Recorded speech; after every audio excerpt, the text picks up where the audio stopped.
연금계좌 막상 시작하려니까 정말 답답하실 겁니다. 남들 다 하니까 만들긴 해야겠는데 대체 뭘 사야 할지, 그리고 세금은 또 어떻게 되는 건지 고민만 하다가 결국 하지 못한 경우가 대부분일 겁니다. 오늘 제가 14년 전에 처음 연금을 시작했을 때 아무도 알려주지 않아서 맨땅에 헤딩을 하면서 깨달았던 노하우들을, 그리고 지금까지 운영하면서 이건 정말 잘했구나, 그리고 이건 절대 하지 말아야 되겠구나 라고 했었던 실전 경험담까지 오늘 다 한번 풀어보겠습니다. 가장 먼저 연금 계좌를 시작할 때 가장 중요하게 생각하는 건 바로 연금저축 펀드와 연금저축보험이 완전히 다른 상품이라는 겁니다. 연금저축 펀드는 주식과 같이 위험 자산에 투자를 해서 수익률을 높일 수가 있지만요. 연금저축보험은 은행 이자 수준의 낮은 이자를 받습니다. 저도 9년 동안 연금저축보험으로 3,600만 원이란 큰 원금을 넣었는데요. 9년 동안 수익금은 고작 240만 원 뿐이었습니다. 그런데요, 연금저축 펀드로 옮기고 나서 약 6년 동안 얻은 수익이 무려 4,538만 원이나 됩니다. 연금은 장기로 운영하는 만큼 안정성보다 수익률을 챙길 수 있게 연금저축 보험보다는 연금저축 펀드로 만드는 걸 저는 강력하게 추천합니다. 그런데 이미 연금저축보험에 가입을 해서 수익률은 이미 낮은데 해지하자니 손해일 것 같고 어떻게 해야 할지 몰라 고민 중이시라면, 이럴 경우에는 연금 이전 서비스를 이용하면 됩니다. 증권사 앱에 연금 메뉴 탭을 보게 되면 대부분 타사 연금 가져오기 서비스가 있습니다. 이 메뉴를 눌러보게 되면 내가 현재 타사에 가입하고 있는 이전 가능한 연금 목록을 확인할 수 있습니다.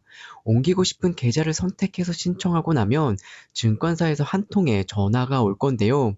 이때 네, 이전하겠습니다 라고 확실하게 답변만 해주시면 보통 1일에서 2일 내에 연금저축보험에서 연금저축펀드로 이전이 됩니다. 이제 첫 번째 관문인 연금계좌를 개설하는 방법입니다. 대부분의 증권사 앱에서는 연금계좌를 개설하려고 보면 연금저축과 주식거래, 그리고 CMA 계좌까지 묶어서 한 번에 개설할 수 있는 편리한 서비스를 지원하고 있습니다. 연금 계좌를 한 번에 만들 때 IS 계좌까지 목록에 있다면 망설이지 말고 한꺼번에 만들어 두시는 걸 저는 정말 추천드립니다. 연금 계좌와 IS 계좌는요, 필수로 만드시고요. 그리고 하루라도 빨리 만들라고 추천드립니다. 그 이유는 바로 의무 기간 때문입니다. IS 계좌는 최소 3년이라는 가입 기간을 채워야 강력한 비과세 혜택을, 연금 저축은 최소 5년이 지나야지만 연금으로 돈을 받을 수 있는 자격이 생기기 때문입니다. 이제 연금저축 계좌를 만드셨다면 펀드와 ETF 사이에서 어디에 투자를 해야 할지 고민이 될 겁니다. 저는 펀드보다는 ETF를 더 추천해 드리는데요. 펀드와 ETF 사이의 가장 큰 차이는 거래 방식에 있습니다. 일반 펀드는 증권사를 통해서 가입을 하고 해지를 할 때 조금 시간이 걸립니다. ETF는 주식을 거래하듯이 시장에서 실시간으로 직접 사고 팔 수 있기 때문에 매우 편리한 구조죠. 그리고 무엇보다도 ETF는 수수료가 저렴합니다. 하지만 수많은 ETF 상품들 중에서 내가 또 어디에 투자를 해야 할지 또 고민이 되실 겁니다. 결론부터 말씀드리면 복잡하게 생각할 것 없이요. 미국 상위 500개 기업에 투자하는 S&P 500과 상위 기술주 100개에 투자하는 나스닥 100 조합을 가장 추천드립니다. 전 세계 자산가들이 입을 모아 이 두 가지 ETF를 선택하는 데는 그만한 이유가 다 있습니다.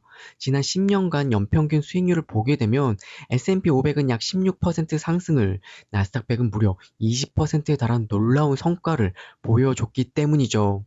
연금에 일반적으로 투자하는 세액공제를 받을 수 있는 900만 원이란 돈, 어떻게 보면 크고 어떻게 보면 작은 금액이라 할 수 있는데요. 이 돈을 꾸준히 S&P 500과 나스닥 100에 투자를 했을 때 일어나는 복리의 마법은 절대로 다릅니다. 우리가 지수 수익률보다 훨씬 보수적인 연 10%로만 계산을 해봐도 자산이 불어난 속도는 상상을 초월하게 됩니다. 10년 후에는 약 1.6억 원이, 15년 후에는 자산이 2배로 3.2억 원, 그리고 20년 후에는 5.7억 원이라는 돈이 모이게 됩니다. 30살에 취업해서 50살까지 딱 20년만 이 원칙을 지키시면요, 은퇴할 때 6억 원에 가까운 자산을 손에 쥐게 된다는 뜻입니다. 물론 시간이 흐르면서 물가가 오르는 만큼 채권 가치는 지금보다 줄어들겠지만 제자리 걸음인 은행 이자나 현금 보유보다는 훨씬 더 강력하게 내 노후를 보장해 줄 겁니다. 투자 비중은 여러분 은퇴 시점에 맞춰서 조절하시면 됩니다.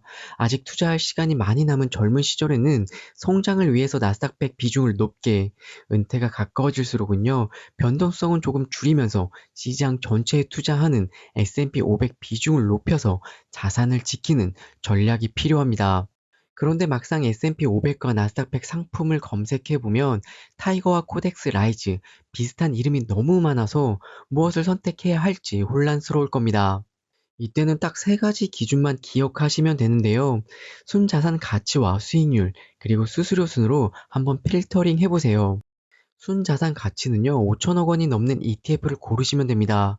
현재 국내에 상장된 8개 S&P 500 상품들 중에서 5천억 원을 넘긴 ETF는 타이거와 코덱스 에이스와 라이즈 딱 4개뿐입니다. 순자산 가치가 너무 작게 되면 운용사 입장에서 돈이 되지 않아서 상장 폐지될 위험이 있습니다. 그리고 정작 내가 팔고 싶을 때 제값을 못 받을 수도 있습니다. 규모가 작은 건 일단 지우고 시작해 보세요. 두 번째로 중요한 건 역시 진짜 ETF의 실력, 수익률입니다. 배당금을 포함한 토탈 리턴 수익률로 4개 S&P 500 ETF의 최근 1년과 3년 수익률을 비교해 봤습니다. 기간에 상관없이 가장 수익률이 좋았던 건 코덱스 미국 S&P 500 ETF였습니다. 만약 수익률까지 결판이 나지 않았다면 그때는 수수료까지 한번 살펴보세요. 그런데 어차피 장기 투자일 텐데 수수료가 0.01%라도 싼 게 정답이 아닐까? 혹은 수수료가 조금 높더라도 수익률이 좋은 게 낫지 않을까? 이런 고민 한 번쯤은 한번 해보셨을 겁니다. 결론부터 말씀드리면 저는 수수료보다 수익률을 무조건 먼저 확인합니다. 수수료라는 녀석은 사실 이미 수익률이라는 결과물 안에 다 녹아져 있기 때문에 수익률이 높은 ETF를 고르는 게 더 편한 선택입니다. 지금 당장 순자산 규모와 수익률, 그리고 수수료까지 고려를 해봤을 때 종합적인 퍼포먼스가 가장 뛰어난 상품을 고르라면 저는 코덱스 미국 S&P 500입니다. 1년과 3년 수익률 모두 1위인데다가 순자산도 시장에서 두 번째로 큽니다. 수수료까지 저렴하니까요. 선택하지 않을 이유가 없겠죠? S&P 500과 같은 로직으로 나스닥 100 ETF도 한번 선택해봤습니다. 순자산 가치와 수익률, 수수료에서 가장 성과가 좋았던 상품은 바로 라이즈 미국 나스닥 100 ETF였습니다. 물론 1등부터 4등까지 차이가 고작 0.1%에서 0.2% 수준이라서 사실 어떤 걸 골라도 큰 실패는 없을 겁니다. 우리가 진짜 독하게 집착해야 되는 건 어떤 운영사가 더 좋은가가 아닙니다. 그 고민할 시간에 단 한 주라도 더 많이 모을 수 있는 수량에 집중하는 게 훨씬 더 자산을 빠르게 만들 수 있는 가장 편안한 지름길이죠. S&P 500이나 나스닥 100 ETF를 고르다 보면 이름 끝에 H가 붙어 있는 상품을 보게 될 겁니다.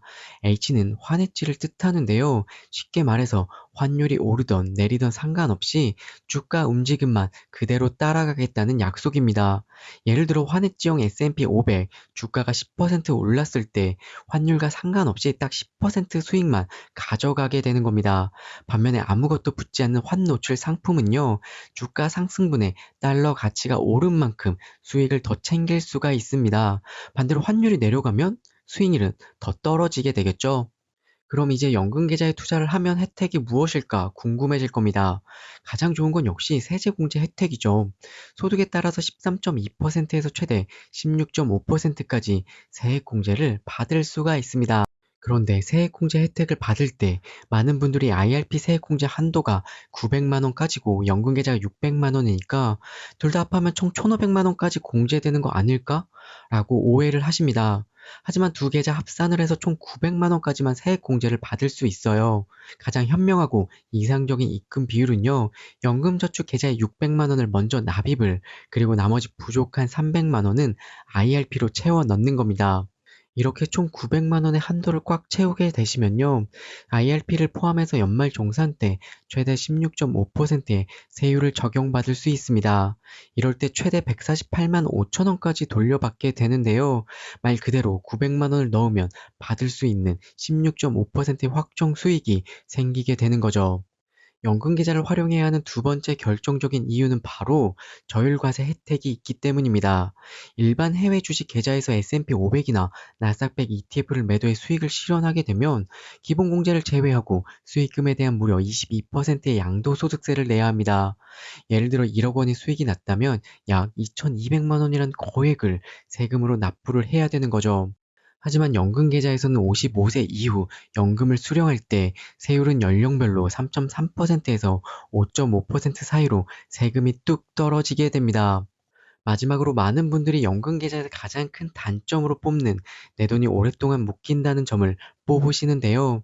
사실 14년 동안 이 계좌를 유지해온 저에게는 이 점이 오히려 노후 자산을 지켜온 최고의 장점인 계좌가 되었습니다. 저도 30대 시절에는 가끔은 여행도 가고 사치를 부리고 싶을 때가 정말 많았습니다. 하지만 연금 계좌는 일단 채우기 시작하면요. 중도 해지가 정말 어렵습니다. 그동안 생겼던 세액공제 혜택을 고스란히 뱉어내야 하는 불이익이 있기 때문이죠. 그런데 돌이켜보면 당장 꺼내 쓰기 편했던 다른 적금들은 유혹을 이기지 못하고 진작에 다 해지해버렸습니다. 그런데 유일하게 14년이 지난 지금까지 제 곁에 남아있는 건 바로 이 연금계좌 단 하나였습니다.